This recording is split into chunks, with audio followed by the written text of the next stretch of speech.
Ibawula sithobe inhloko ke sokufana elilizwi lasenhlokweni nje Thixo unothandekayo ukubela usekhaya ezulwini siyabulela ngobomi bale ndodana yakwaLukhuku ethe Nkosi kwixesha lokuphambukela kulomhlaba onenkathazo yazikhethela wena namhlanje Nkosi abantu bakho bathethe bophela bese mandla okuyenza lonto kolusapho ngoba bathetha ngomuntu ekuthethekayo ngaye ngoba ezamkelele wena njengomfundisi ngalomzuzu Nkosi sizawufunda sabelane ngelizwi lakho khona ukuze sigoqe emva koko ibanathi ke ongane njengoThixo kuba zonke into siyazibulela sicela kuwe uKristu Nkosi yethu amen. Sikhawulezile silapha kule ncwadi kaDanyeli isahluko leli sesesithandathu ifunda ivesi ezimbini ivesi ye-16 nevesi ye-17 ncwadi kaDanyeli chapter 6 verse 16 no-17 kumazwi athi watsho ke ukumkani bamzisa uDanyeli bamjulela emadini kwengonyama waphendula ukumkani wathi kuDanyeli wanga uThixo wakho ombusa ngamaxesha onke angakusindisa. Verse 17 kwasizwa ilitye labekwa phezu komlomo womhadi ukumkani walintswina ngumsesane wakhe wokutywina nangumsesane wokutywina wezikhulu zakhe ukuze kungaguqulwa nto mayela noDanyeli. Nkosi yoxolo lamazwi ingawasikelela ngoKristu Nkosi yethu amen. Amen. Xa iBhayibhile ilizoba elibali ithi kwakungokuhlwa kumi ihlokondiba lamadoda phezu komngxuma wengonyama apha kuzokujulelwa uDanyeli emadini wengonyama thethi into ngabamangaleli bakhe oba kwenzeka ntoni. The only person emzobileyo ngukumkani ongayidlanga ozile ukudla ngukumkani ongamamelanga mntu ngukumkani ongalalanga. Andiyazi oba uDanyeli emadini wengonyama kwasenzeka ntoni pha noba wema ubusuku bonke sinyeke isibonyaneni saziyo sinesithamina sokuma ithi kona khona bakuyanceda sime kusegede obesimithona kwelanga lihasha livele liflathe limvula le kwenza livela ngakulo limenxe lingagunqi lingalali kude kuse ngengomso. I'm not sure about Danyeli embunyeni kwenzeka ntoni, but it is created an AM imagination ethi uDanyeli inoba wahlala kulo mngxuma nezingonyama wasuka nje basivengele nje edinwe kuluma wahlala phezu kwenyathi wathi ehleli phezu kwale kwakinyethi ngiyozela ngoku kufuneka ndilele watsala enye ngesini wayinyanzela ihlele phansi wanqeqa phezu kwayo wakhaba le ngezantsi wa-elevator phezu kwayo njengoba ziphefumla nje abebusuku zilele kunaloo matrasi onyukusela kamandi omenza lale obentlonto ngapha ebhotwe ukumkani ukwirum yakhe enetemperature esetiweyo oba ifudumale kamandi iphole kabushushu unebhedi kanokutsho and yet uthongo bakuhlisa uDanyeli emadini wengonyama lelo bentlonto uthi umqulu wamasabatha naphina ndinoyesu ndingalala ngoba noyesu emngonyeni walala uDanyeli kaloku vuma ndithi kuwe behle mhlobo ngaphaya kukho amatshijolo amtsholileyo icebo lawo lipasile le ndoda afuna ukuyisusa endleleni ayisusile itshone emadini wengonyama yabona ke abantu xa imission yabo ipasile bayacelebrate ati abantu bekaselecelebrate impumelelo ekhalisa umculo osezimothweni uvula igama uvuke neebhuthi ukuze lo mculo ungavuka ngabo bodwa uvune ngabanye abantu. Ithi celebration is the right kube khona izinto ezaphukayo. Ithi celebration is the right kube khona umsamo onyukayo kube kwi-MC elahleni yi-celebration leyo. Uyayicinga ngoba la madoda kwabo busuku acelebrate ngoba icebo lawo lipasile.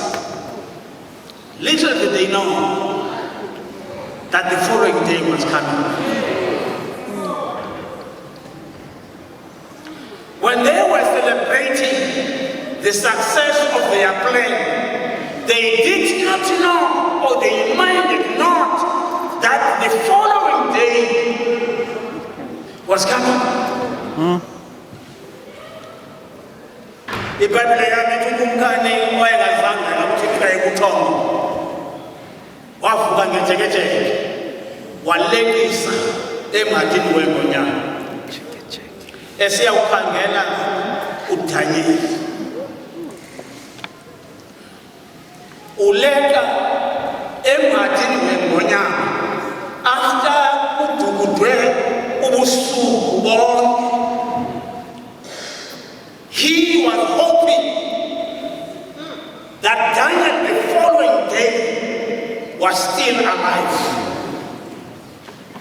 And the man of long colonel njalo wayeyithathaphi ngoba ingonyama azidlali nekhoba lazo. uDanyeli uphoswe yedwa akaphoswanga beliqela labantu apho kuthiwa khona mhlawumbe zidle abathile zasutha uDanyeli mhlawumbe wakweqala lisindileyo abe ukumkani unethemba lokuba uyafika esaphini. He was the only man eyaphose emadini wengonyama. And King Darius came hoping that Daniel was still alive. Ithi iBhayibhile yami wakhwaze sekude Daniel mkhonzi woThixo ophilileyo ingaba uThixo wakho ube nakhona ukusindisa ezingonyameni. iBhayibhile ithi waphendula uDanyeli wathi phela kona phakathi kuNkani. Inazisho zami, do you think that uDariyo wayithola ngoba indlebe zakhe ziva right xa umuntu omnye obejulile ezingonyameni ngephezulu tshona kwelanga ubusuku bonke ulapha emadini wengonyama nedluba lengonyama? He is not armed to defend himself against these hungry lions. And yet the following day, when he calls out to him, the same man that was thrown into the den of lions responded by saying, "Phela ngona phakathi kuNkani."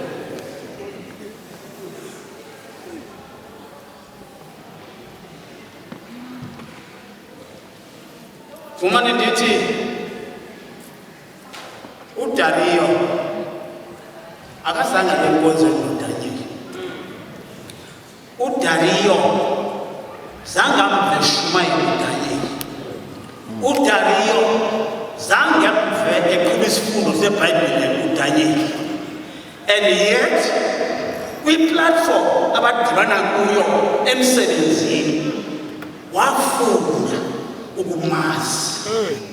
Akanele ukumazi nje, wazi ukujonga apha kuye, wazi okhapha kuye uThixo wakhe engazange bakhonza ngaye nje. And he was so confident that uThixo walaa ndoda ndisebenza nayo is able to keep him from being torn apart by ingonyama. evuka khona the following day ekhwaza ngelithi uThixo wakho ube nakhona ukusindisa.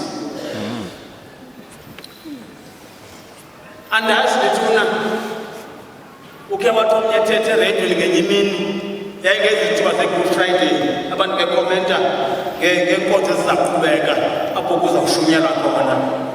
Wathi lo mphulaphuli ewe kona kushumayela kwabashumayeli, but we have listened to a lot of good sermons. What we need now as listeners are preachers who live their sermons. Singabantu benkonzo kwezimva abasikuzo, but i-question yeyokuba abantu esisebenza nabo, abantu esihlala nabo, abantu esidibana nabo nangaliphi uhlobo, do they know our God from our lifestyle? Okanye beva nje kusithiwa ndihamba inkonzo kungenjalo ababoni kunkonzo kwalapha kum.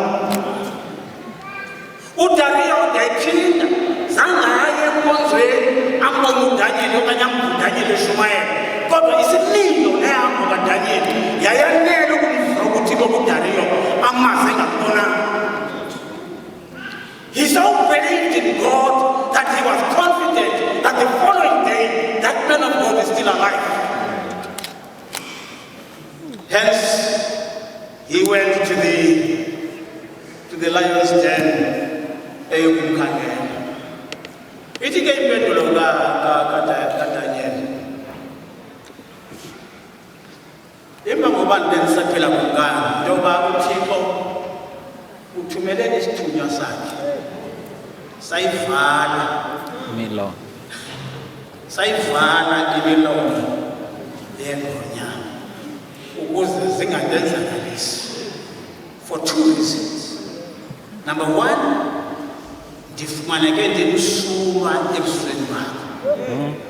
Okwesibili, nakuwe kumkani andonanga. Inkundla esijongene nobomi bomntu zimbini, kukho le isemhlabeni kanti undoqo yile isezulwini.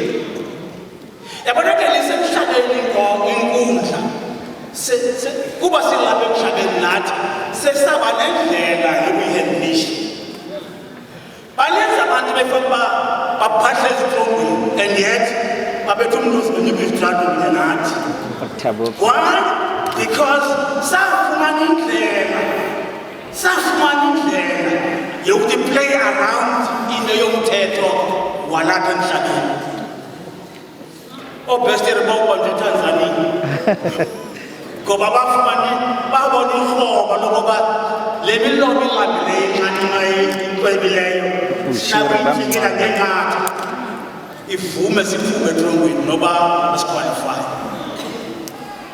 We have ways that cannot be counted zendlela zokukhetha umthetho apha emhlabeni.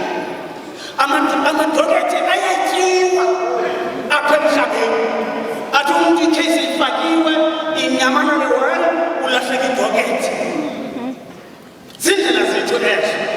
I-whistleblowers, we silence them once and for all. Singaphinde sithethe amangqina ayafiwa. Khona ukuze kubungqina izithi kodwa yinjalo yonke le case there is not enough evidence. Iphume indoda itshaya. Ndinosisi lo wamapolisa alebe ethuthwini indima iqatha kodwa yenza. Why? Because sinendlela zokuphetha umthetho. Kodwa kukhona inkundla ingasentla apha. Abantu kumqethe ujwale kwesithile incwadi athi zavulwa incwadi. Kwavulwa nenye incwadi eyeyobumo. Kukho bethupi basezulwini abanyangwa abanakunyobeka. Kukho abangqina asezulwini umntu into kuwo ayisebenzi.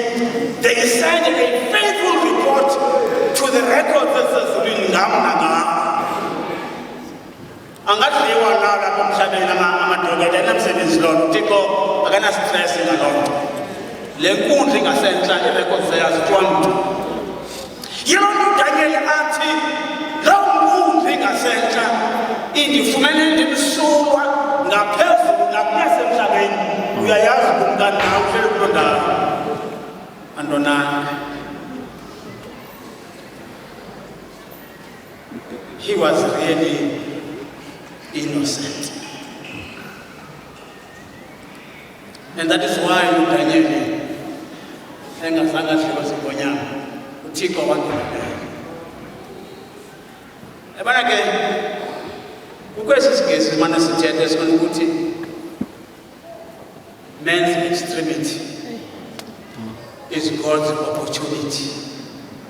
Uyazi uThixo unento yokubayeka abantu benze izinto zabo bazenze kunjalo njengoba baqiniseke uba bazenzisisile. And at the end, xa sebesithi sigqibile, aqala uThixo avele. Uyazi uThixo wayenako ukwenza umangaliso, oba xa kufikwa kulaa ngadi wengonyama ufike ezaa ngonyama zonke zifike, ukuze esi sigwebo sobulawo kaDanyeli singakwazi ukuba carry out because ingonyama ebesizawunikwa uDanyeli sifike. Kodwa akazange njalo uThixo. Wayenako uThixo ukuwabetha ngombane la madoda abakuDanyeli ezamfaka emalini wengonyama khona ukuze kungabikho ngoku kumfaka.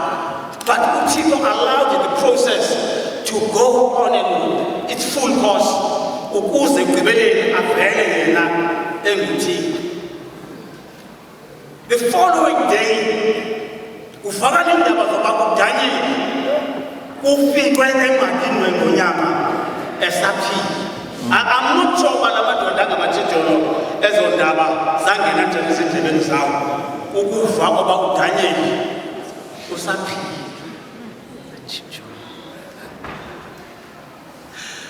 Ewethu waqina ngumfazi kakumkani obethenge phezulu uThixo wakho angakusiza nami xa lo Thixo enzile. Uyisumthetho omtsha uJudelo ke thethayo oba yonke ibhabheli mayivume imazi oyiki imsukise uThixo okhonza uDanyeli. Bayibonga inkosi. Amen. uThixo osindisayo utsho ke thetha ngaye uThixo ohlangulayo obakhe kuphela ukumkani obuya kummango naphakade ungaze kudlule. Wayengekho uDariyo xa kutonika uDanyeli. And yet, looking at the king that saved Daniel, he was confident that ukumkani bakhe akuzudlula. Uyazi uThixo kulaa ndawo ndikuyo, kulaa ndawo kuyo uyaba unokuzizukisa ngapha ngayo. Inkathazo yam ndinikezela kumkanye kwezingonyameni.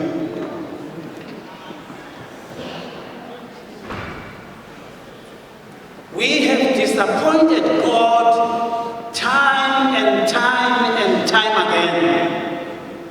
For we give up before sidibane namandla apheleleyo situations uThixo abefuna ukuzitshila ngazo ebantwini esiphakathi babo.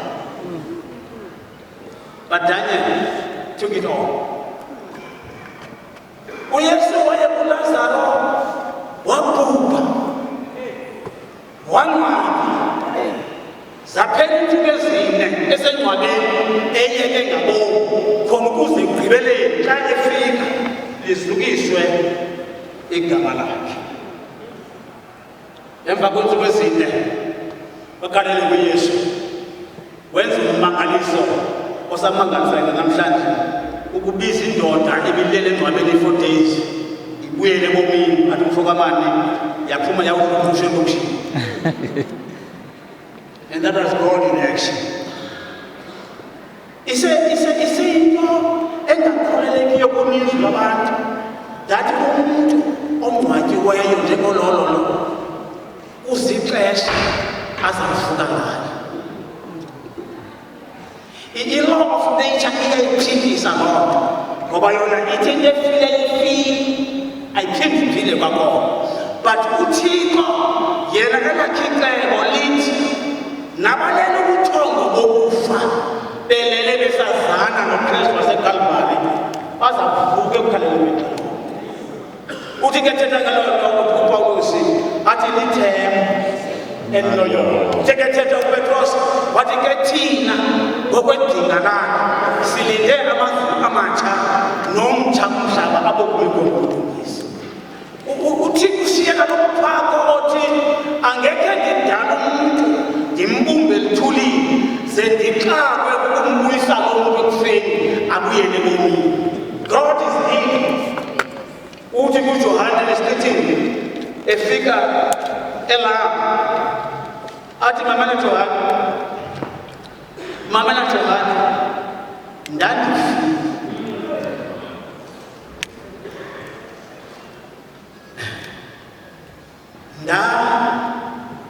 ixesha eladlulayo ndandifile kodwa ngoku ndingobudlala.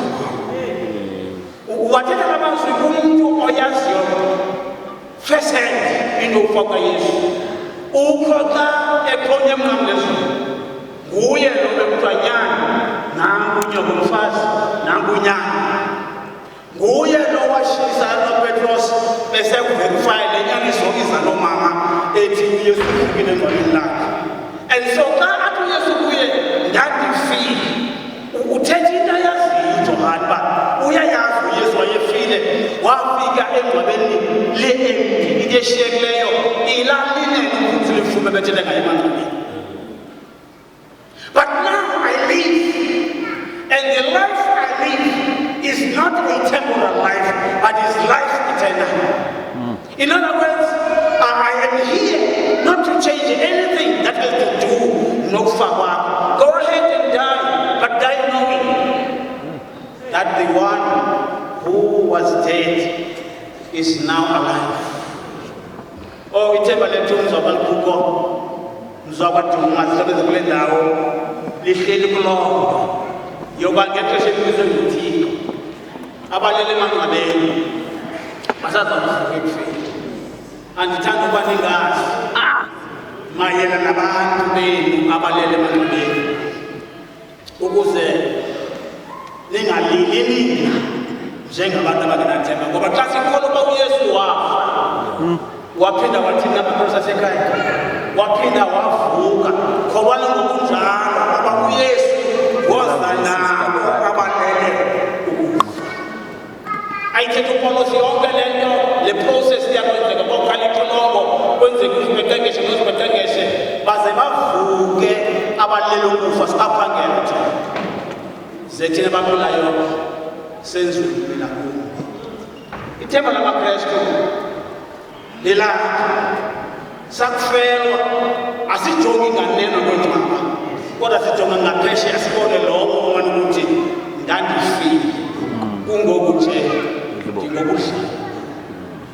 Xa umlando Daniel chapter 2 uthelekisa nembali yehlabathi esiphila kulo uyakuphawula ngoba laa mbali yamaBhabheli yenzekile, laa mbali yamaMedi yenzekile, laa mbali yamaGrike yenzekile, laa mbali yeRoma yenzekile. Silapha ezinyaweni into ayihlangani.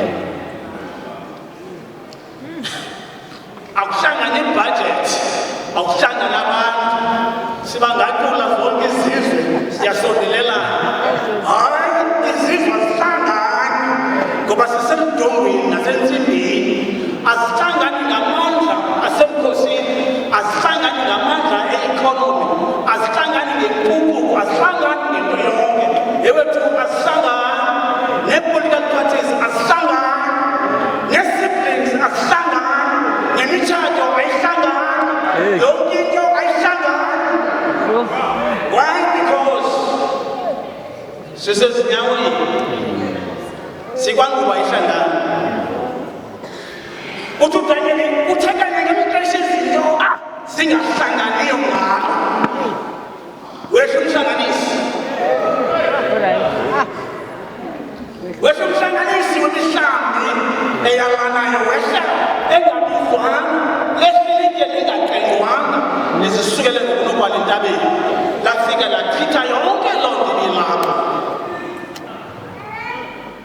yemka njengomkhukhu wesithatha sasehlotyeni. Yathi lo mkunkuma ayathi safunyanelwa ndawo lasukela linye libethe la mfanekiso lakhula lagcwalisa lonke ilizwe. And that is the kingdom of the of ages. Amehlo ethu akhangele apha. Xa izinto ebesithembe ukuba zakwenzeka lokugqamasisela, xa izinto ebesivote sinazo engqondweni oba sazixhamla zingenzeki, xa sibhujelwa, xa sigulelwa, xa kuqhawuka netshato, ewe tu amehlo ethu masibakhangelise kuburhulumente belithi. For that kingdom is sure to come. Yabona izinto zonke zisezatsha. Until then, let's hold on at the angel of God. Amen. Amen. Nice.